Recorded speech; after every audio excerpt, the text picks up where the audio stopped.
الشفاء بتعريف حقوق المصطفى.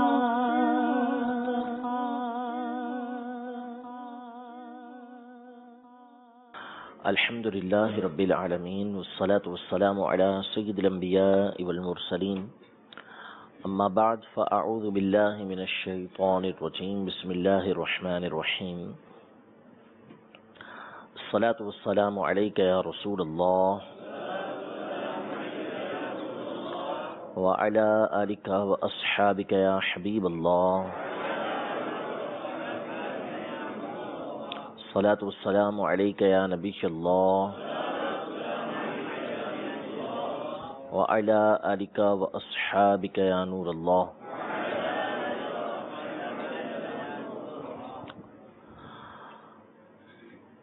الشفاء بتعریف حقوق المصطفیٰ صلی اللہ تعالی علیہ وسلم کا الباب الثانی، جس میں دینی دنیاوی خوبیوں کے حوالے سے کہ اللہ تبارک و تعالی نے جو خوبیاں دنیاوی ہوتی ہیں وہ بھی اور جو دینی ہوتی ہیں وہ بھی نبی کریم صلی اللہ تعالی علیہ وسلم کو کامل و اکمل عطا فرمائی ہیں. اس حوالے سے 4 فصلیں گزر چکی تھی، آج 5ویں فصل ہے. یعنی وہ باتیں کہ جو انسانی طبیعت کے اندر خصوصیت کے طور پر ہوتی ہیں. انسان کی جبلت فطرت اس بات کا تقاضا کرتی ہے کہ یہ خوبی اس کے اندر ہو. ان خوبیوں کے حوالے سے قاضی اعظم مالکی رحمۃ اللہ تعالی علیہ بیان فرما رہے تھے. اس فصل میں یعنی 5ویں فصل کے اندر جس بات کو بیان کیا ہے وہ ہے نبی کریم صلی اللہ تعالی علیہ وآلہ وسلم کی زبان مبارک کی فصاحت و بلاغت.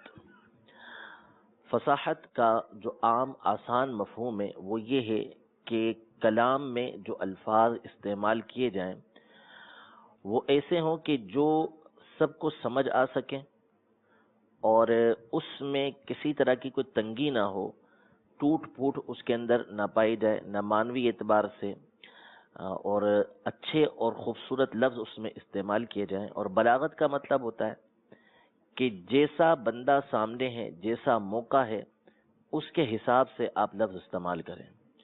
یعنی لفظ بڑا خوبصورت ہے، بڑا پیارا ہے کہ اگر کوئی اہل علم سنے تو پھر اس صورت میں اس کو بڑا مزہ آئے گا سننے میں. لیکن یہی لفظ اگر آپ کسی دوسرے ایسے شخص کے سامنے کہیں کہ جو علم سے دور ہے اور اس کو جو زبان کی خوبیاں ہوتی ہیں، کلام کی خوبیاں ہوتی ہیں، گفتگو میں جو خوبیاں پائی جاتی ہیں اس کی طرف نہ توجہ ہوتی ہے، نہ اس کو احساس ہوتا ہے، تو پھر وہاں جو لفظ استعمال کیے جائیں گے وہ اس کے حساب سے استعمال کیے جائیں گے. مثلا ایک پڑھے لکھے شخص کے پاس جو اردو ادب کے اندر مہارت رکھتا ہے، اردو ادب میں اس کو ذوق ہے، اس کے پاس آپ جاتے ہیں، اب اس کو جا کے آپ اجتماع کی دعوت دیتے ہیں، آپ اس کو کہتے ہیں کہ ہمارے اجتماع میں قدم رنجا فرمائیے گا، قدم رنجا فرمائیے گا یعنی تشریف لے کر آئیے گا. تو یہ ایک اچھا اس کو محسوس ہوگا کہ اس نے میرے لیے خوبصورت لفظ استعمال کیا. اب یہی لفظ اگر آپ کسی ایسے کے سامنے استعمال کریں کہ جس نے بیچارے نے نہ کبھی اسکول کا منہ دیکھا، نہ اس کو صحیح طریقے سے اردو پڑھنا آتی ہے، نہ کبھی وہ ایسے مقامات پہ رہا کہ جس میں اس طرح کی زبان استعمال کی جاتی ہو، آپ اس کو جا کے کہیں گے کہ ہمارے یہاں قدم رنجا فرمائیے گا، تو وہ بیچارہ پہلے تو سوچتا رہے گا کہ یہ رنجا صاحب ہے کیا، تو اور یہ قدم کیا ہے، وہ قدم رنجا ملا کے بنتا کیا ہے. تو یہ بلاغت نہیں. لفظ بڑا خوبصورت ہے، جملہ بڑا خوبصورت ہے جو آپ نے استعمال کیا، لیکن موقع محل کے حساب سے نہیں، لہذا اس کو بلاغت نہیں کہیں گے. بلاغت وہی ہوتی ہے کہ جو مقتضى حال کے مطابق ہو، جیسا شخص ہے، جیسا مقام ہے، اس کے حساب سے آپ لفظ کو، کلام کو استعمال کریں گے تو اس کو بلاغت کہا جائے گا. نبی رحمت شفیع امت صلی اللہ تعالی علیہ وآلہ وسلم کو اللہ تبارک و تعالی نے جو فصاحت و بلاغت عطا فرمائی تھی، اس پر ہر، چاہے وہ موافق ہو چاہے مخالف ہو، چاہنے والا ہو یا دشمنی رکھنے والا ہو، ہر ایک نبی کریم صلی اللہ تعالی علیہ وآلہ وسلم کی فصاحت و بلاغت کے اوپر متفق ہے کہ رب کریم عز و جل نے نبی کریم صلی اللہ تعالی علیہ وآلہ وسلم کو جامع گفتگو کرنے کا جو ملکہ عطا فرمایا تھا کہ آپ جو خوبصورت گفتگو فرمایا کرتے تھے، ہر ایک سے اس کی ذہنی سطح کے مطابق جیسا اس کا ذہن ہوتا، جیسا وہ سمجھ سکتا تھا، اس کے مطابق حضور علیہ الصلوۃ والسلام گفتگو فرمایا کرتے تھے۔ موقع محل کے حساب سے کئی حدیثیں موجود ہیں کہ جہاں جس چیز کی ضرورت ہے اس حساب سے نبی کریم صلی اللہ تعالی علیہ وسلم نے گفتگو فرمائی ہے۔ کلام کا جو حسن ہوتا ہے کہ اس کلام کے اندر خوبی پائی جا رہی ہے، اس کلام کے اندر یعنی جو گفتگو کی گئی ہے اس میں خوبصورتی پائی جا رہی ہے، یہ سمجھنا ہر ایک کے بس کی بات نہیں ہوتی۔ یہ اہل زبان اچھے طریقے سے سمجھ سکتے ہیں کہ ہماری یہ جو گفتگو ہو رہی ہے اس کے اندر الفاظ استعمال ہو رہے ہیں یا جو جملے استعمال ہو رہے ہیں واقعی یہ خوبصورتی کے حساب سے مناسب ہیں یا نہیں ہے۔ ہم اپنی زبان والے بھی جو اپنی زبان بولتے ہیں اس میں بھی کئی لوگ ایسے ہوتے ہیں کہ ان کے سامنے آپ اس زبان کے اگر مشکل لفظ استعمال کریں یا ایسے لفظ استعمال کریں کہ جو اس زبان کے اندر پرانے ہو چکے ہیں تو پھر وہ سامنے والا سمجھے گا نہیں، ٹھیک ہے۔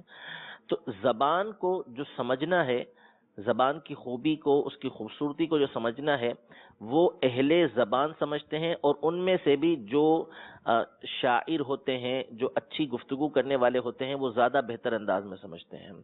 اللہ تبارک و تعالی نے اہل عرب کو، عرب والوں کو جو جامع خوبی عطا فرمائی وہ ان کی زبان کی خوبی ہے کہ ان کو زبان کے اعتبار سے اللہ تبارک و تعالی نے وہ ملکہ عطا فرمایا کہ جس پر اپنے بیگانے سب گواہی دیتے ہیں کہ اس جیسی جامع زبان کوئی نہیں ہے، اور اس کو بولنے والے جو اہل عرب ہیں وہ بھی اپنی زبان کے مکمل ماہر ہیں۔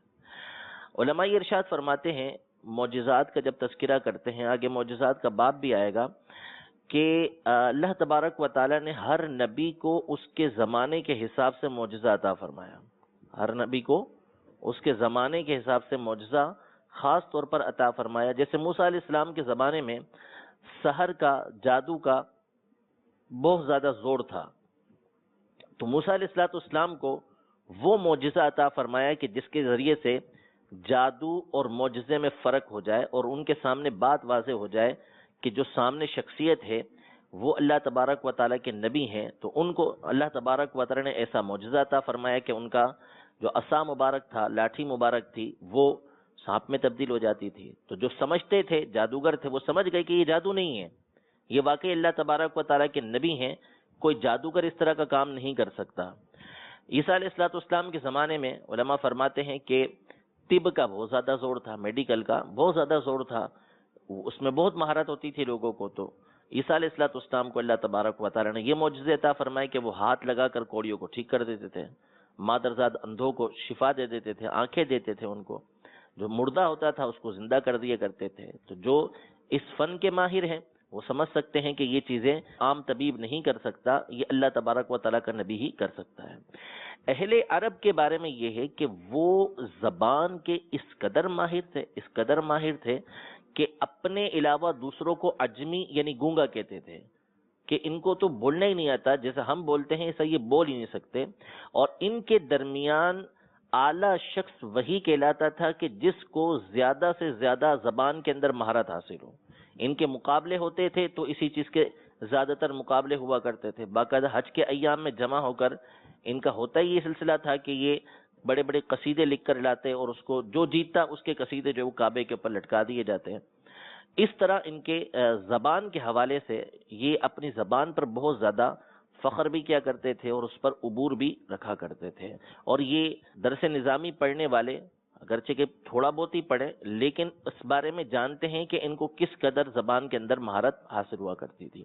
اب ایسے مقام پر پہنچ کر، ایسے مقام پر نبی کریم صلی اللہ تعالی علیہ وآلہ وسلم جب ان سے گفتگو فرمائیں اور آپ کی گفتگو ایسی ہو کہ اتنے فصیح اور بلیغ لوگ آپ کے سامنے عاجز آ جائیں، تو اس کا مطلب ہے کہ اللہ تبارک و تعالی نے نبی کریم صلی اللہ تعالی علیہ وسلم کو جو زبان کا ملکہ عطا فرمایا وہ ان سب سے بڑھ کر تھا، اور وہ ایسا اعلیٰ تھا کہ اتنے بڑے فصیح اور بلیغ لوگ آپ علیہ الصلوۃ والسلام کے سامنے چپ ہو جایا کرتے تھے اور آپ کی فصاحت و بلاغت کا لوہا مانا کرتے تھے۔ صحابہ کرام علیہم رضوان میں ایک سے بڑھ کر ایک فصیح تھے اور ایک سے بڑھ کر ایک شاعر موجود تھے جو نبی کریم صلی اللہ تعالیٰ علیہ وسلم کی شان میں قصیدے کہتے، اللہ تبارک و تعالیٰ کی حمد بیان کیا کرتے تھے۔ لیکن جب نبی کریم صلی اللہ تعالیٰ علیہ وآلہ وسلم سے گفتگو ہوتی تو کئی ایک مقامات پر وہ نبی کریم صلی اللہ علیہ وسلم کی گفتگو سن کر حیران نہیں جایا کرتے تھے۔ اور آگے قاضی اعظ مالکی رحمۃ اللہ تعالیٰ علیہ بیان بھی کریں گے کہ صحابہ نے باقاعدہ پوچھا کہ آپ کو اس قدر فصاحت و بلاغت کیسے حاصل ہوئی، تو اس کا جواب نبی کریم صلی اللہ تعالیٰ علیہ وسلم نے ارشاد فرمایا۔ تو زبان گفتگو کا جو کمال ہے وہ نبی کریم صلی اللہ تعالیٰ علیہ وسلم کو بڑا اعلیٰ عطا فرمایا گیا کہ الفاظ کا چناؤ بھی بہترین، اور پھر اس کے ساتھ ساتھ جیسا موقع جیسا شخص اس کے مطابق حضور علیہ الصلوۃ والسلام گفتگو فرمایا کرتے تھے۔ اب گفتگو جو ہوتی ہے وہ مختلف طرح سے ہوتی ہے۔ بعض لوگ ہوتے ہیں وہ یہ سوچتے ہیں کہ ہم گفتگو کی ابتدا کیسے کریں۔ گفتگو کی ابتدا یعنی بیان جب کرنا ہوتا ہے تو بیان کی ابتدا بندہ سوچتا ہے کہ ابتدا کروں کیسے، واقعے سے کروں، قرآن کی آیت سے کروں، حدیث سے کروں، یا کیا گفتگو چھیڑوں اس کے ذریعے سے میں اپنے بیان کی ابتدا کروں۔ یہ ہوتا ہے، جو بیان کرتے ہیں وہ جانتے ہیں۔ اسی طرح بیان کے دوران جملے ایسے استعمال ہوں جو ٹوٹے ہوئے نہ ہوں، ٹھیک ہے، جملے مختصر ہوں، جامع ہوں کہ جس کے ذریعے سے بات سامنے والے کو سمجھ آ سکے اور زیادہ سے زیادہ مواد، علمی مواد اس کے پاس جا سکے۔ پھر ایک تیسرا موقع ہوتا ہے گفتگو کا اختتام۔ بعض لوگ گفتگو تو بہت اچھی کر لیتے ہیں، اچھی گفتگو کرتے ہوئے جا رہے ہیں، لیکن اب وہ پریشان بعض اوقات یہ ہو جاتے ہیں کہ اس گفتگو کو ختم کیسے کریں، اس کا اختتام کیسے لے کر آئیں۔ وہ ان کو سوچتا نہیں ہے کہ یہ میں اپنے کلام کو جا کے کہاں پر ختم کروں۔ یہ بعض اوقات بڑا مشکل ہو جاتا ہے کئی ایک کے لیے۔ لیکن نبی کریم صلی اللہ تعالیٰ علیہ وسلم کو اللہ تبارک و تعالیٰ نے ان تینوں چیزوں کے اندر ملکہ عطا فرمایا تھا۔ آپ کی حدیث پاک موجود ہے کہ اللہ نے آپ کو مفاتیح الکلم عطا فرمائے۔ مفاتیح الکلم یعنی گفتگو کی ابتدا کے جو کلمے ہوتے ہیں اس کو مفاتیح بولا جاتا ہے، یعنی گفتگو شروع کیسے کرنی ہے، ابتدا اس کی کیسے کرنی ہے، بات کیسے شروع کرنی ہے۔ آپ کو جوامع الکلم عطا فرمائے، یعنی وہ کلمے جو مختصر اور جامع ہوں وہ عطا فرمائے۔ پھر آپ کو خواتیم الکلم عطا فرمائے، یعنی گفتگو کو ختم کیسے کرنا ہے جامع انداز میں، یہ بھی نبی کریم صلی اللہ تعالیٰ علیہ وآلہ وسلم کو عطا فرمایا۔ یعنی اللہ تبارک و تعالیٰ نے زبان کے اعتبار سے، گفتگو کے اعتبار سے بھی نبی کریم صلی اللہ تعالیٰ علیہ وسلم کو جامع بنا کر بھیجا۔ اس کے ساتھ ساتھ کمال یہ ہے کہ نبی کریم صلی اللہ تعالیٰ علیہ وآلہ وسلم زیادہ گفتگو نہیں فرمایا کرتے تھے۔ آپ جو ہے وہ بہت زیادہ گفتگو نہیں فرماتے، بلکہ اکثر آپ خاموش رہا کرتے تھے، لیکن جو بھی بات آپ نے ارشاد فرمائی وہ سونے میں تولنے والی ہے، کہ ایسی گفتگو آپ علیہ الصلوۃ والسلام کی ہوا کرتی تھی۔ اور پھر اس کے ساتھ ایک کمال اور جو قاضی اعظم مالکی رحمۃ اللہ تعالی علیہ نے لکھا وہ یہ کہ آپ عرب کے ہر قبیلے کی زبان جانا کرتے تھے، یعنی عربی ایک انداز کی نہیں، جیسے مثال کے طور پر پنجابی ہے، سندھی ہے، پنجابی بعض اوقات ٹھیٹ پنجابی ہوتی ہے، اگر مشکل سے جیسے ہم جیسا جس کو نہیں آتی پنجابی کہ وہ عام پنجابی سیکھ بھی لے، تو اگر کوئی دیہات والا آ جائے اور وہ جب پنجابی بولے گا تو پھر اس صورت میں ایک اردو بولنے والا تو اس کے لیے تو مشکل ہے ہی، ایک شہر میں رہنے والا پنجابی بھی اس کو نہیں سمجھ پاتا، وہ ایسی ٹھیٹ پنجابی اس کی بعض اوقات ہوتی ہے۔ اسی طرح دوسری زبانوں کا معاملہ ہے کہ وہ ایسے الفاظ وہ لوگ استعمال کرتے ہیں، ایسے جملے وہ لوگ استعمال کرتے ہیں کہ دوسرے مقام پہ رہنے والا ان الفاظ کو سمجھ نہیں پاتا۔ یہ ہر زبان کے اندر اس طرح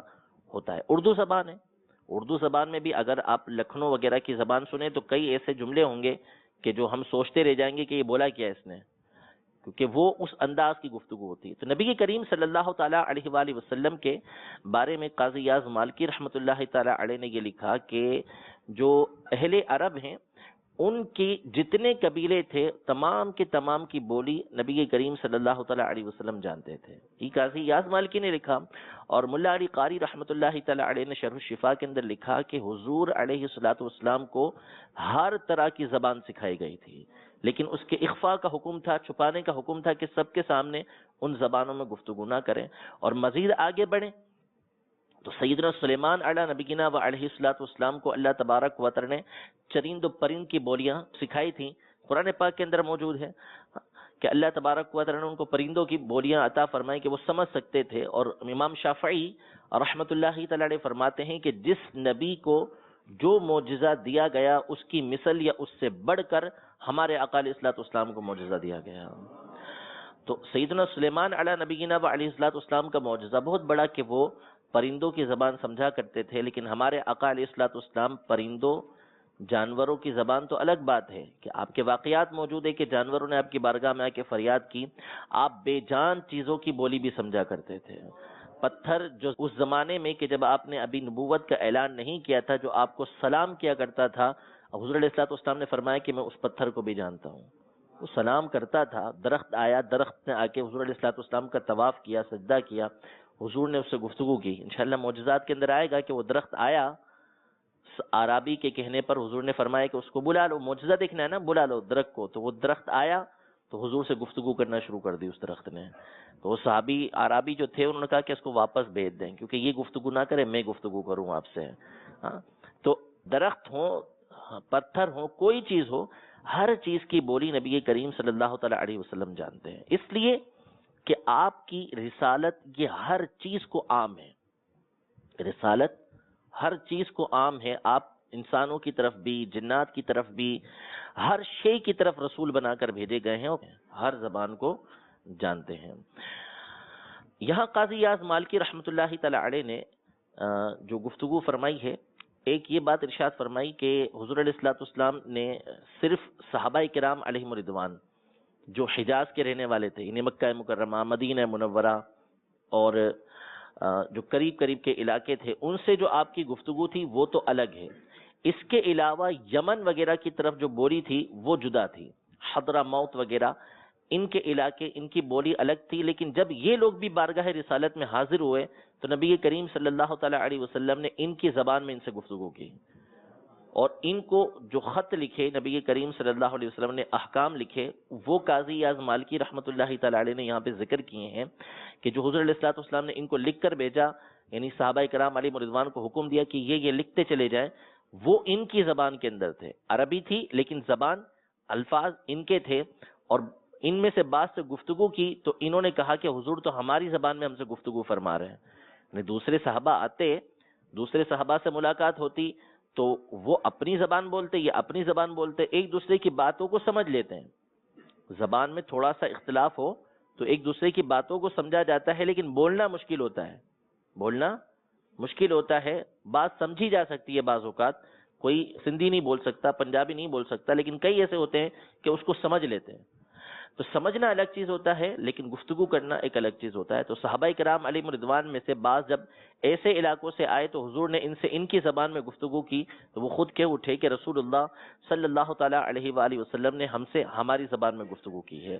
جو الفاظ یہاں پر، خطوط یہاں پر قاضی یاز مالکی رحمۃ اللہ تعالیٰ علیہ نے ذکر کیے ہیں، جو اہل علم ہیں، درس نظامی پڑھتے یا پڑھے ہوئے ہیں یا پڑھاتے ہیں، جب وہ یہ خطوط پڑھیں گے تو ان کو خود معلوم ہوگا کہ اس میں جو الفاظ نبی کریم صلی اللہ تعالی علیہ وآلہ وسلم نے استعمال فرمائے ہیں وہ ہیں کہ جو ہم عام طور پر اپنی کتابوں میں نہیں پڑھتے. احکام وہ بیان کیے ہیں، باتیں وہ بیان کی ہیں جو باتیں دیگر مقامات پر بھی موجود ہیں. جیسے تینوں خطوط ہیں، اس میں حضور علیہ الصلوۃ والسلام نے یہ بیان کیا کہ تمہارے لیے کیا کیا چیزیں فرض ہیں، تم پر کس کس چیز کی زکوٰۃ کتنی کتنی نکالنا یہ ضروری ہے. ٹھیک ہے. ان کو دعا دی نبی کریم صلی اللہ علیہ وسلم نے کہ تمہارے دودھ، تمہاری لسی، تمہاری دہی، تمہاری فلاں چیز کے اندر اللہ تبارک و تعالیٰ جو ہے وہ برکت عطا فرمائے. باتیں وہ ہیں کہ جو دیگر مقامات پر موجود ہیں، لیکن جب ان سے گفتگو ہوئی، ان کو خط لکھ کر بھیجا تو آپ خود دیکھیں گے کہ ان میں وہ الفاظ استعمال ہوئے ہیں کہ جو ہم عام طور پر عربی کتابیں جو پڑھتے ہیں اس میں وہ الفاظ نہیں ہوتے.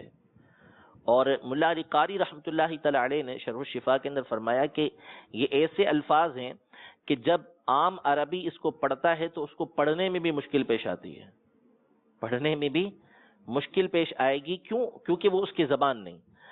تو جو اہل علم ہے وہ اس بات کو اچھی طریقے سے سمجھ سکیں گے، دیکھ سکیں گے کہ نبی کریم صلی اللہ تعالی علیہ وسلم نے اس میں کیسے الفاظ استعمال کیے ہیں. پہلے دیکھ لیں، اس کے بعد مزید آگے گفتگو جو فرمائی ہے اسے دیکھتے ہیں.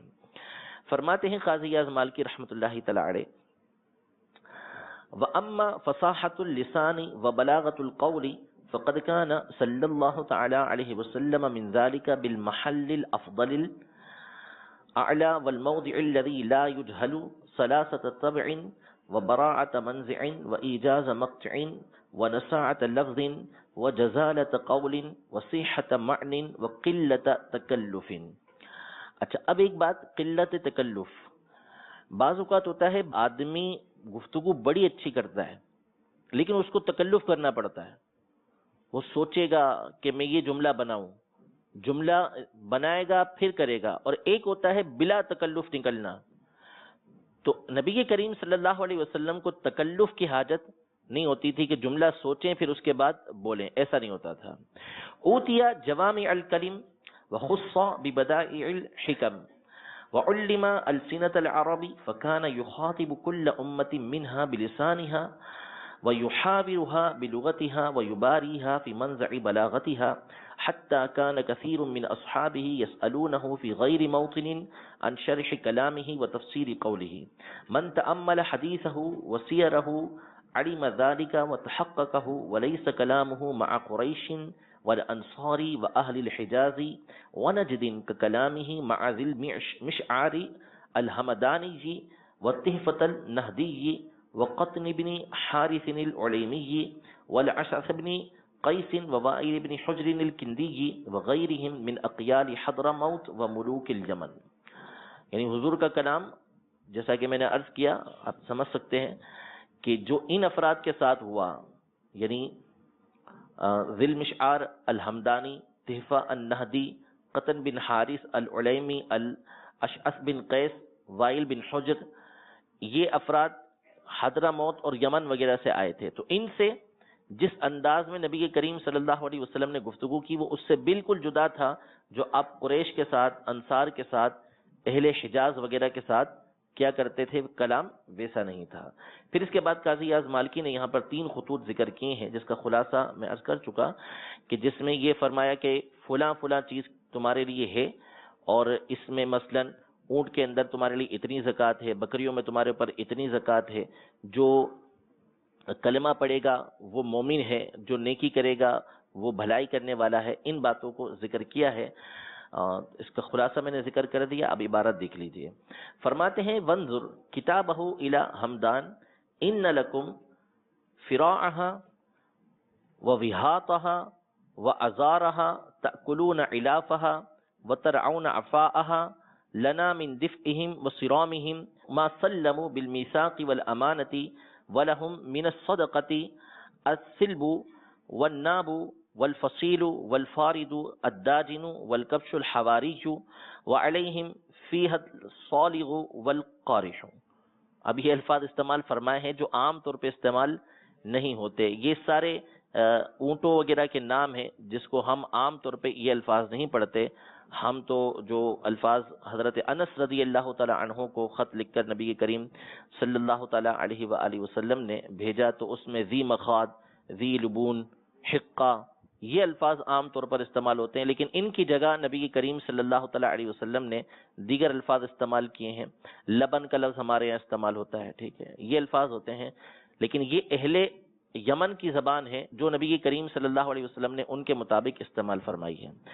وقوله لنهد اللهم بارك لهم في مهدها ومخضها ومذقها وابعث راعيها في الدسر وافجر له الثمد وبارك لهم في المال والولد. من اقام الصلاة كان مسلما ومن آتى الزكاة كان محسنا ومن شهد ان لا اله الا الله كان مخلصا. لكم يا بني نهد ودائع الشرك وودائع الملك لا تلطف في الزكاة ولا تلجد في الحياة ولا تتثاقل عن الصلاة. وكتب لهم في الوظيفة الفريضة ولكم الفارض والفريش وذو العنان الركوب والفلو الضبيس لا يمنع صرحكم ولا يعدد تلحكم ولا يحبس دركم ما لهم تضمر الرماق وتأكل الرباق. من اقر فله الوفاء بالعهد والذمة ومن ابى فعليه الربوة. ومن كتابه لوائل بن حجر الى الاقيال العباهلة والارواع المشابيب وفيه في التيعة شاة لا مقورۃ الالیات ولا دناک وانتبت سبجۃ وفی الصیوب الخمس ومن زنا من بکر واسقعوه مئة واستوفدوه عاما ومن زنا من سیب فدرجوه بالاضامیم ولا توصیم فی الدین ولا غمة فی فرائض اللہ وکل مسکر حرام ووائل بن حجر یترفل علی الاقیال. اب یہ دیکھیں کتنے مشکل الفاظ اس اعتبار سے ہیں کہ یہ ہمارا عام استعمال نہیں ہے، اس لیے تھوڑے مشکل لگ رہے ہیں، ورنہ یہ اہل یمن کے لیے اور اہل حضرموت کے لیے عام روٹین کے الفاظ ہیں، ان کے لیے کوئی مشکل یہ الفاظ نہیں ہیں. فرماتے ہیں این ھذا من کتابہ لانس فی الصدقۃ المشہور لما كان كلام هؤلاء على هذا الحد وبلاغتهم على هذا النمط واكثر استعمالهم هذه الالفاظ استعملها معهم ليبين للناس ما نزل اليهم وليحدث الناس بما يعلمون.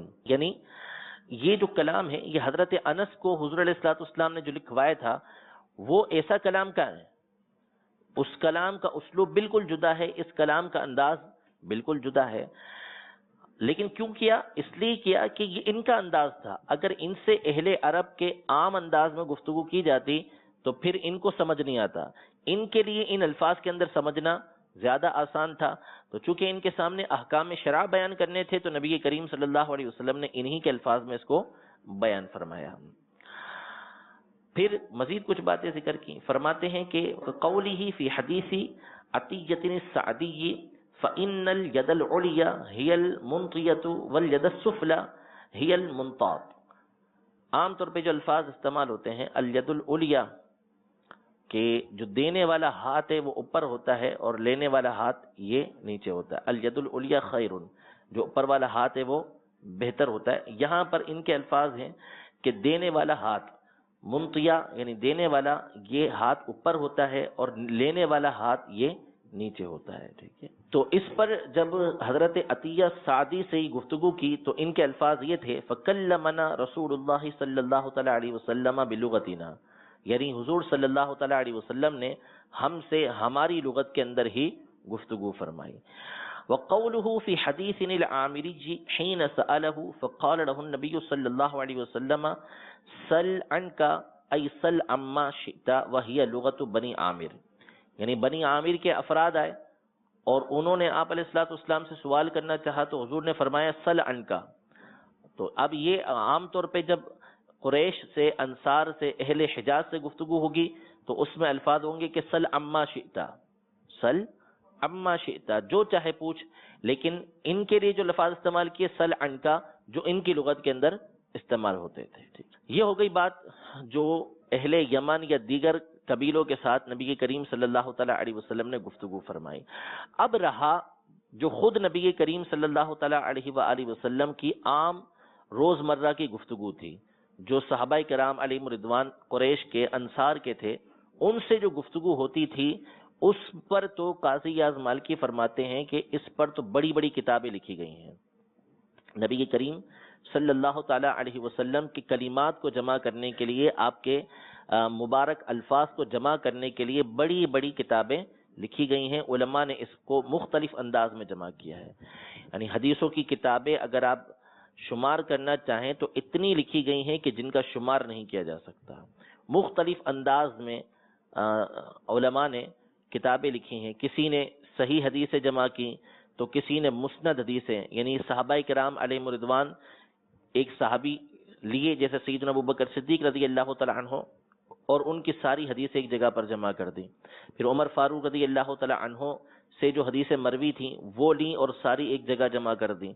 تو صحابہ کرام علیہم رضوان کے حساب سے جو انہوں نے حضور علیہ الصلوۃ والسلام سے سنا تھا اس کو جمع کیا. بعض نے ایک موضوع لیا، مثلا مسافے کا موضوع لیا اور اس پر جتنی نبی کریم صلی اللہ تعالی علیہ وآلہ وسلم سے حدیثیں تھیں اس کو ایک جگہ پہ جمع کر دیا. یعنی مختلف انداز میں ہمارے علماء جو ہے وہ نبی کریم صلی اللہ تعالی علیہ وسلم کے کلمات کو جمع کرتے رہے. اور بعض علماء اس میں سے وہ ہیں کہ جنہوں نے نبی کریم صلی اللہ تعالی علیہ وسلم کے وہ کلمات جمع کیے جن کو جوامع الکلم کہا جاتا ہے. ویسے تو ہر بات جو حضور کی ہے وہ جامع ہے، لیکن کچھ آپ کے وہ کلمات ہیں کہ جن کو جوامع الکلم کہا جاتا ہے، یعنی جس میں الفاظ تھوڑے ہوں اور معنی بہت زیادہ ہوں. الفاظ تھوڑے ہوں اور معنی بہت زیادہ ہوں، یعنی اس پر اگر گفتگو شروع کی جائے تو اس میں ایک ایک حدیث کے اوپر بلا مبالغہ کئی کئی بیانات کیے جا سکتے ہیں، کئی کئی باتیں اس پر کی جا سکتی ہیں. اور لکھنے پر آئے تو ایک ایک حدیث کے اوپر ان میں ایسی ہیں کہ جس کے اوپر ایک ایک کتاب لکھی جا سکتی ہے. انما الاعمال بالنیات، اعمال کا دار و مدار نیت پر ہے. اس پر علماء نے اتنے پہلوؤں سے گفتگو کی ہے کہ دین کے ہر باب کے اندر اس کو شامل کیا. علامہ جلال الدین سیوطی شافعی رحمۃ اللہ تعالی علیہ نے اور کئی بزرگوں نے صرف اس حدیث پاک پر جو ہے وہ کتابیں لکھی. یہ حدیث لی اور اس کے اوپر پوری پوری کتابیں لکھ ڈالی. تو جوامع الکلم وہ کلمے کہ جو انتہائی جامع، جن کے اندر الفاظ بڑے تھوڑے اور معنی بہت زیادہ. جیسے امام نووی رحمۃ اللہ تعالی علیہ کی اربعین نووی ہے کہ ایک ایک حدیث جو ہے وہ انتہائی جامع ہے. کوئی شخص اس وقت تک مومن نہیں ہو سکتا جب تک کہ اپنے بھائی کے لیے وہی پسند نہ کرے جو اپنے لیے پسند کرتا ہے. اب یہ جو حدیث پاک ہے، اگر اس پر گفتگو کی جائے کہ یہ حدیث پاک ایسی ہے کہ ہر طرح کا امن و سکون معاشرے کے اندر پیدا کر سکتی ہے، فقط اس پہلو کو لے لیا جائے کہ یہ حدیث پاک کو سامنے رکھ کر ہم ہر طرح کی دہشت گردی کو ختم کر سکتے ہیں. اس حدیث پاک کو سامنے رکھ کر ہر طرح کا ظلم و ستم ختم کر سکتے ہیں. اس حدیث پاک کو سامنے رکھ کر مہنگائی کو ختم کیا جا سکتا ہے. اس حدیث پاک کو سامنے رکھ کر جو ہے وہ گھر کے اندر سکون پیدا کیا جا سکتا ہے. پڑوسیوں کے حقوق اس حدیث پاک کے اندر موجود ہیں. مسلمانوں کے ایک دوسرے کے اوپر جو حقوق ہیں وہ اس حدیث پاک کے اندر موجود ہیں.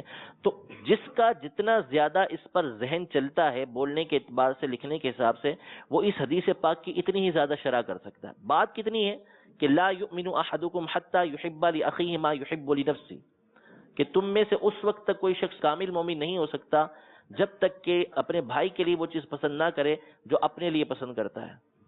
تو آپ جس بات پر جائیں گے آپ کو یہ حدیث پاک جو ہے وہ مشعل راہ بن کر ملے گی. الفاظ تھوڑے سے لیکن اس کے اندر معنی کتنے سارے ہیں، باتیں کتنی ساری موجود ہیں. تو ایسی بات کو جوامع الکلم کہا جاتا ہے، جامع کلمات کے الفاظ تھوڑے اور معنی بہت زیادہ. اس پر بھی علماء نے کتاب تحریر فرمائی. علامہ ابن الصلاح رحمہ اللہ تعالیٰ کی اس موضوع پر کتاب موجود ہے. اسی کو سامنے رکھ کر امام نووی رحمۃ اللہ تعالیٰ علیہ نے اربعین نووی یہ تصنیف فرمائی تھی.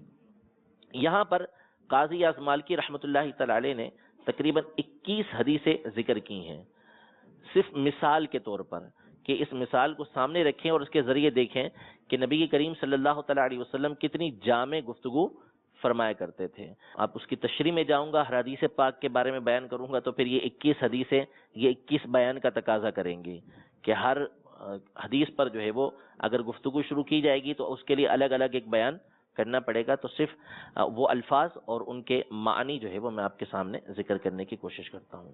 فرماتے ہیں وَأَمَّا كَلَامُهُ الْمُعْتَادُ وَفَصَاحَتُهُ الْمَعْلُومَةُ وَجَوَامِعُ كَلِمِهِ وَحِكَمِهِ الْمَأْثُورَةِ فَقَدْ أَلَّفَ النَّاسُ فِيهَا الدَّوَاوِينَ وَجُمِعَتْ فِي أَلْفَاظِهَا وَمَعَانِيهَا الْكُتُبُ وَمِنْهَا مَا لَا يُوَازَى فَصَاحَةً وَلَا يُبَارَى بَلَاغَةً كَقَوْلِهِ الْمُسْلِمُونَ تَكَافَأُ دِمَاؤُهُمْ وَيَسْعَى بِذِمَّتِهِمْ أَدْنَاهُمْ وَهُمْ يَدٌ عَلَى مَنْ سِوَاهُمْ. یعنی مسلمان یہ آپس میں ان کے خون برابر ہیں، ان کے خون آپس میں برابر ہیں. یعنی کسی اجمی کو کسی عربی پر، کسی عربی کو اجمی کے اوپر یہ فوقیت حاصل نہیں ہے. اور ان کے ذمے کے لیے ان کا ادنا بھی کوشش کرے گا. یعنی ان کے ادنا کی یہ مقام ہے کہ اگر کوئی چھوٹا شخص بھی کسی کو پناہ دے دیتا ہے کہ بھئی یہ میری پناہ کے اندر ہے تو اب تمام کے تمام مسلمان اس کو پناہ دیں گے. اور یہ اپنے من سوا پر، یعنی ان کے ماں سوا جب ان کے مقابلے کے لیے آئیں گے تو یہ سارے برابر ہوں گے اور ایک ہوں گے. اور فرمایا الناس کاسنان المشط، یعنی لوگ جو ہیں یہ کنگھی کے دندانوں کی طرح ہیں. کنگھی جو دندانے ہوتے ہیں وہ ان کی طرح ہیں. یعنی دندانے جو ہوتے ہیں، دندانے ہی بولتے ہیں، وہ برابر ہوتے ہیں. یہ نہیں ہوگا کہ ایک اس کا باہر نکلا ہوا ہو اور ایک اس کا نیچے ہو، بلکہ کنگا کب ہوگا صحیح طریقے سے جب سارے کے سارے ایک سیٹ کے اندر آئیں گے. یہاں بیان کرنا یہ مقصود ہے کہ مسلمان آپس میں بھائی بھائی ہیں، برابر ہیں. کسی گورے کو کالے پر، کسی عربی کو اجمی پر فوقیت حاصل نہیں ہے، بلکہ فوقیت اسی کو حاصل ہوگی کہ جو اللہ تبارک و تعالیٰ سے ڈرنے والا ہے، اللہ تبارک و تعالیٰ کی اطاعت و فرما برداری کرنے والا ہے. اور فرمایا المرء مع من احب، آدمی قیامت کے دن اسی کے ساتھ ہوگا جس سے وہ محبت کرتا ہے. لا خیر فی صحبت من لا یرا لک ما ترا لہ، جو شخص تیرے لیے اتنا بھی نہیں سوچتا یا اتنا بھی تیرا خیال نہیں رکھتا جو تو اس کے لیے خیال رکھتا ہے، تو اس کی صحبت کے اندر کوئی بھلائی نہیں ہے. تو اس کے ساتھ بھلائی کرے، وہ تیرے ساتھ برائی کرے، تو اس کی صحبت میں کوئی خیر نہیں ہے. اور فرمایا والناس معادن، لوگ کان کی طرح ہیں. وما ہلک امرؤ عرف قدرہ، جو شخص اپنی قدر جانتا ہے وہ ہلاک نہیں ہوتا. اس کو پتا ہے کہ میں کیا ہوں، تو اسی کے حساب سے وہ چلتا ہے، وہ ہلاک نہیں ہوتا. والمستشار مؤتمن، جس سے مشورہ کیا گیا وہ امانت دار ہے.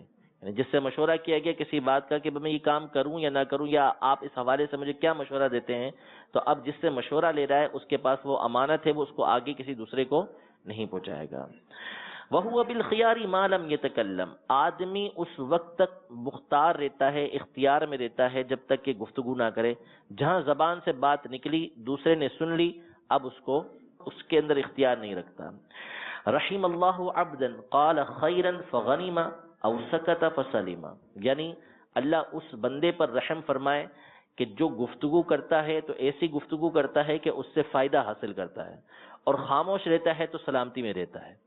یعنی ایسے مقام پر گفتگو کرتا ہے کہ جہاں گفتگو ضروری تھی، اور گفتگو ایسی کرتا ہے کہ جس کی وجہ سے فائدے کے اندر رہتا ہے، اور جہاں پہ خاموش رہنا ہوتا ہے وہاں پہ خاموش رہ کر اپنے آپ کو سلامتی میں رکھتا ہے.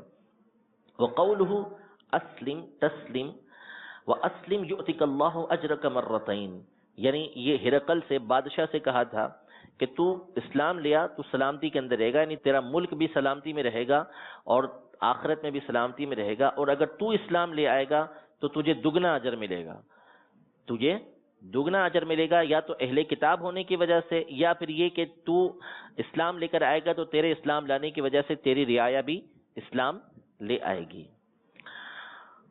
مزید فرمایا وَإِنَّ أَحَبَّكُمْ إِلَيَّ وَأَقْرَبَكُمْ مِنِّي مَجَالِسَ يَوْمَ الْقِيَامَةِ أَحَاسِنُكُمْ أَخْلَاقًا، یعنی تم میں سے میرے نزدیک زیادہ پسندیدہ اور میرے نزدیک قیامت کے دن زیادہ قریب وہ ہوگا جو تم میں سے زیادہ با اخلاق ہے، تم میں سے زیادہ اخلاق والا ہے، تو ایسا شخص جو ہے وہ میرے نزدیک قیامت کے دن زیادہ قریب ہوگا.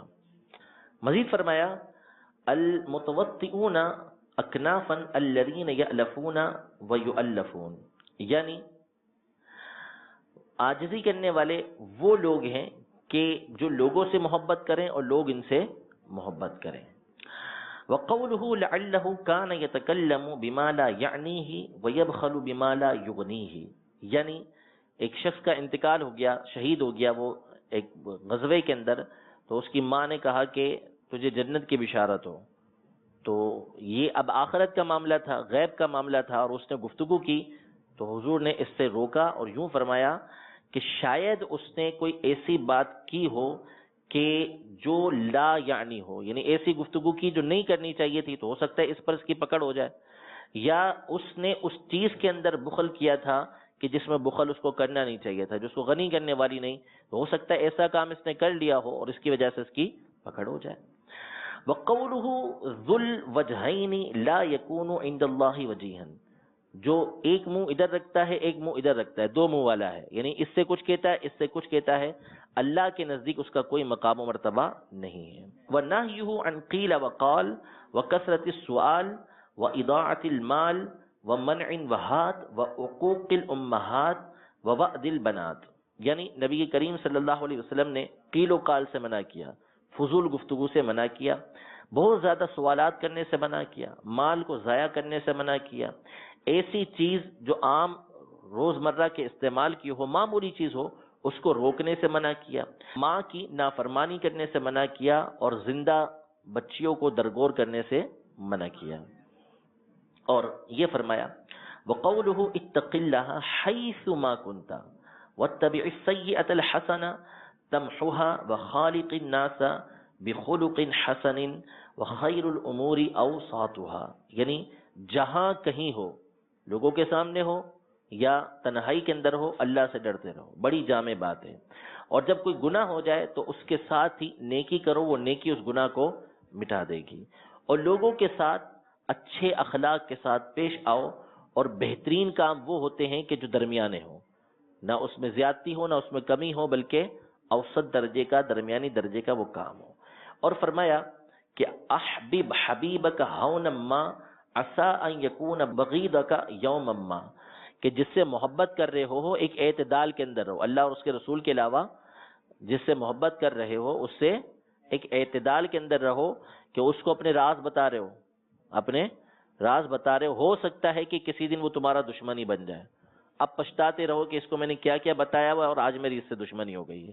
تو اس میں احتیاط برتو کہ کسی کے بارے میں بھی ایسا اعتماد نہ کرو کہ اپنے راز بھی اس کو ایسے بتا دو کہ اگر اللہ نہ کرے کل اس سے کوئی معاملہ ہو گیا تو تم پچھتانا شروع کر دو۔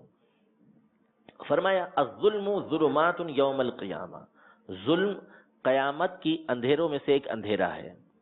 اور حضور علیہ الصلوۃ والسلام نے یہ جامع دعا فرمائی کہ اللہم انی اسألک رحمتا من عندک تہدی بہا قلبی وتجمع بہا امری وتلم بہا شعثی وتصلح بہا غائبی وترفع بہا شاہدی وتزکی بہا عملی وتلہمنی بہا رشدی وترد بہا الفتی وتعصمنی بہا من کل سوء اللہم انی اسألک الفوز عند القضاء ونزل الشہداء وعیش السعداء والنصر علی الاعداء۔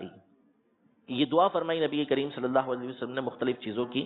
اس کے علاوہ اور فرماتے ہیں کہ الی ما ربطہ الکافۃ عن الکافہ من مقاماتہ ومحاضراتہ وخطبہ وادعیتہ ومخاطباتہ وعہودہ مما لا خلاف انہ نزل من ذلك مرتبة لا يقاس عليها غيره وحاز فيها سيقا لا يقدر قدره وقد جمعت من كلماته التي لم يسبق إليها ولا قدر أحد أن يفرغ في قاربه عليها۔ یعنی یہ تو چند باتیں ہوئیں، اس کے علاوہ بے شمار باتیں ایسی ہیں جو نبی کریم صلی اللہ تعالیٰ علیہ وسلم نے فرمائی ہیں۔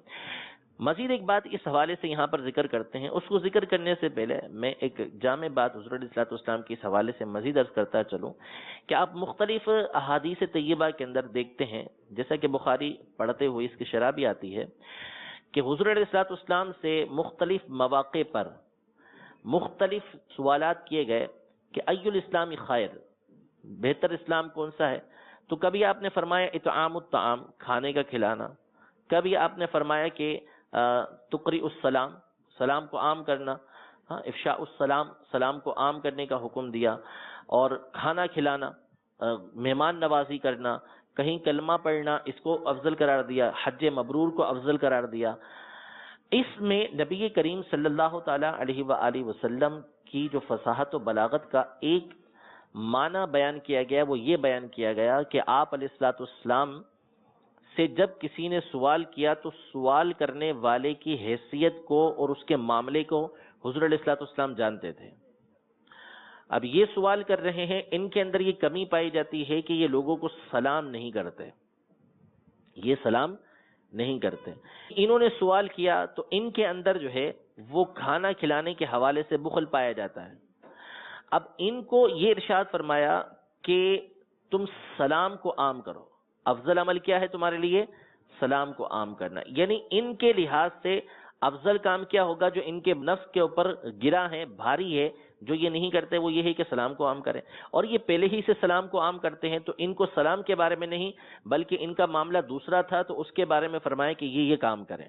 یہ اعلیٰ درجے کی بلاغت ہے کہ جس کا جیسا حال، جیسا تقاضا ہے اسی کے مطابق اس کو تبلیغ کی جائے۔ اب پہلے سے سلام کرتے ہیں، اس کو کہہ دیا جائے کہ اسلام کا بہترین کام جو ہے وہ سلام کو عام کرنا ہے، تو یہ تو ویسے ہی کر رہے ہیں، لہذا ان کو اس کام کی ترغیب دلائی جائے جو یہ نہیں کرتے۔ اب آگے ایک گفتگو یہ بیان کر رہے ہیں قاضی اعظم مالکی رحمۃ اللہ تعالی علیہ کہ آپ علیہ الصلوۃ والسلام نے بعض جو کلمات ہیں وہ ایسے فرمائے ہیں کہ آپ سے پہلے کوئی ایسی بات کہی نہیں سکا اور نہ کوئی دوسرا اس پر قادر ہوا کہ اس انداز کے کلمے، اس انداز کے جملے کوئی دوسرا کہہ سکے۔ مثلا جب جنگ ہوئی اور جنگ شدت پکڑ گئی تو اب تیز جنگ چل رہی ہے، حضور علیہ الصلوۃ والسلام نے اس کی مثال دی کہ تنور گرم ہو گیا، الان حمی الوطیس، یعنی اب تندور جو ہے وہ گرم ہو چکا ہے۔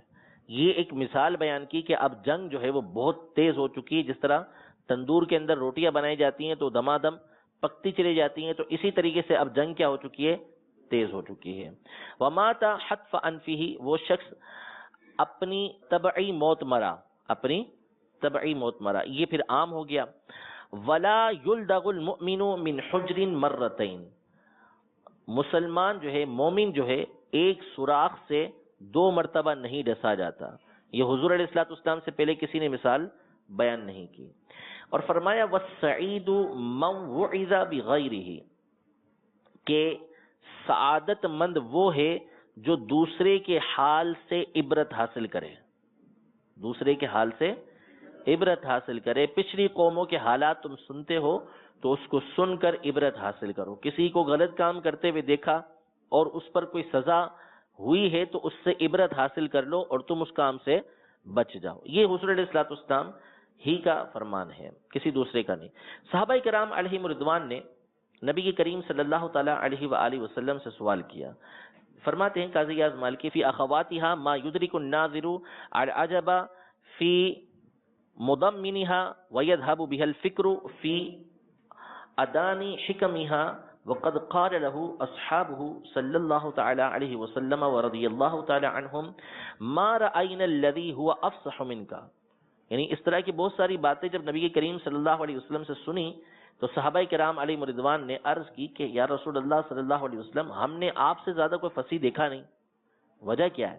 تو حضور علیہ الصلوۃ والسلام نے فرمایا کہ وما یمنعنی وانما انزل القرآن بلسان عربی مبین، یعنی فصاحت و بلاغت سے مجھے روکنے والی کیا چیز ہے؟ فصاحت و بلاغت سے مجھے روکنے والی کیا چیز ہے کہ قرآن میری زبان یعنی صاف عربی زبان کے اندر نازل ہوا۔ پہلی بات کہ قرآن کے نزول کی وجہ سے فصاحت و بلاغت۔ دوسری بات یہ ارشاد فرمائی کہ انا افصح العرب، میں عرب میں سب سے زیادہ فصیح ہوں۔ وجہ کیا ہے؟ بیدا انی من قریش ونشأت فی بنی سعد، یعنی اول پہلی بات تو یہ کہ میں قریش جو عرب کا سب سے زیادہ فصیح، سب سے بہترین گفتگو کرنے والا ہے، اس قبیلے سے تعلق رکھتا ہوں۔ دوسری بات یہ کہ جو اہل عرب ہیں ان میں بنو سعد کی زبان، ان کا کلام یہ مشہور ہے، بنو سعد ان کا کلام مشہور ہے، ان کی گفتگو مشہور ہے، اور میری جو پرورش ہوئی ہے وہ بنو سعد کے قبیلے کے اندر ہوئی ہے۔ حلیمہ سعدیہ کا جو قبیلہ تھا وہیں نبی کریم صلی اللہ تعالیٰ علیہ وسلم نے اپنا بچپن گزارا، اور علماء ایک وجہ یہی بیان کرتے ہیں، گاؤں میں جو بچے بھیج دیے جاتے تھے اس زمانے کے اندر، کہ شہر کی جو زبان ہوتی ہے چونکہ اس میں مختلف لوگوں کا آنا جانا رہتا ہے، مختلف لوگوں کا آنا جانا رہتا ہے، جبکہ دیہات کی جو زبان ہوتی ہے وہ خالص ہوتی ہے، وہ ایک ہی طرح کی ہوگی، تو اس لیے اہل عرب اپنے بچوں کو اس طرح گاؤں دیہات کے اندر بھیج دیا کرتے تھے بچپن میں تاکہ ان کی زبان سلامت رہے، اپنی زبان کی حفاظت کے لیے۔ تو نبی کریم صلی اللہ تعالیٰ علیہ وسلم کی جو پرورش ہوئی وہ بنو سعد کے اندر ہوئی، اس لیے اس قبیلے کا جو اثر تھا وہ زبان کے اعتبار سے موجود تھا۔ پھر اس کے بعد قاضی اعظم مالکی رحمۃ اللہ تعالیٰ علیہ یہ ارشاد فرماتے ہیں کہ شہر کی جو زبان تھی وہ بھی نبی کریم صلی اللہ تعالیٰ علیہ وسلم کو حاصل تھی، کیونکہ شہری جب کلام کرتا ہے تو وہ مؤدب کلام ہوتا ہے بنسبت دیہات کے رہنے والے کے، لیکن دیہات والے کی زبان شہری کے مقابلے میں خالص ہوتی ہے۔ تو حضور علیہ الصلوۃ والسلام کو دونوں باتیں حاصل تھیں، مؤدب مہذب کلام تھا اور خوبصورت الفاظ کے ساتھ مزین وہ کلام حاصل تھا۔ اس کے بعد آخر میں قاضی اعظم مالکی رحمۃ اللہ تعالی علیہ نے سیدتنا ام معبد رضی اللہ تعالی عنہا جو حضور علیہ الصلوۃ والسلام کا حلیہ مبارکہ بیان کرنے والی ہیں، ان کے حوالے سے ایک حدیث پاک ذکر کی ہے۔ ام معبد رضی اللہ تعالی عنہا فرماتی ہیں فجمع له بذلك صلی اللہ تعالی علیہ وسلم قوت عارضۃ البادیۃ وجزالتها ونصاعۃ الفاظ الحاضرۃ ورونق کلامها إلى التأييد الإلهي الذي مدده الوحي الذي لا يحيط بعلمه بشري. وقالت معبد في وصفها له حلو المنطق فصل لا نظر ولا حذر كأن منطقه خرزات نظمنا وكان جهير الصوت حسن النغمة. یعنی نبی کریم صلی اللہ تعالی علیہ وسلم شیریں کلام تھے، میٹھا میٹھا آپ کلام فرماتے تھے، زیادہ نہیں بولتے تھے، کم بولتے تھے آپ علیہ الصلوۃ والسلام، اور ہر کلمہ آپ کا جدا جدا ہوتا تھا، اور آپ ایسا نہیں بولتے تھے کہ جو بکھرا ہوا کلام ہو، بلکہ ایسا کلام ہوتا تھا جیسا کہ ایک لڑی کے اندر موتی پروئے ہوئے ہیں. آواز آپ کی بلند ہوتی تھی اور آپ کی آواز یہ خوشگلو تھی، یعنی خوشگلو تھے آپ، آواز آپ کی خوبصورت تھی نبی کریم صلی اللہ علیہ وسلم کی. یہ معبد رضی اللہ تعالی عنہا نے کچھ باتیں اپنی حدیث پاک میں بیان کی ہیں، اس کو یہاں پر قاضی اعظم مالکی رحمۃ اللہ تعالی علیہ نے ذکر کیا. تو حاصل کلام یہ کہ نبی کریم صلی اللہ تعالی علیہ وآلہ وسلم کو جہاں پر اللہ تبارک و تعالی نے دیگر خوبیاں عطا فرمائی تھی، وہیں اللہ تبارک و تعالی نے نبی کریم صلی اللہ تعالی علیہ وآلہ وسلم کو زبان کی مہارت بھی عطا فرمائی تھی. اعلیٰ حضرت امام اہل سنت اس بات کو بیان فرماتے ہیں کہ تیرے آگے یوں ہیں دبے لچے فصحاء عرب کے بڑے بڑے، کوئی جان منہ میں زبان نہیں، گونگے بن کے کھڑے ہوئے ہیں نہیں، بلکہ جسم میں جان نہیں، ہمت ہی نہیں ہے ان کے اندر، ٹھیک ہے، کہ وہ حضور علیہ الصلوۃ والسلام کے سامنے گفتگو کر سکیں. میں نثار تیرے کلام پر ملی یوں تو کس کو زبان نہیں، وہ سخن ہے جس میں سخن نہ ہو، وہ بیان ہے جس کا بیان نہیں. اس طرح بہت سارے اشعار ہیں اعلیٰ حضرت امام اہل سنت رضی اللہ تعالی عنہ کے.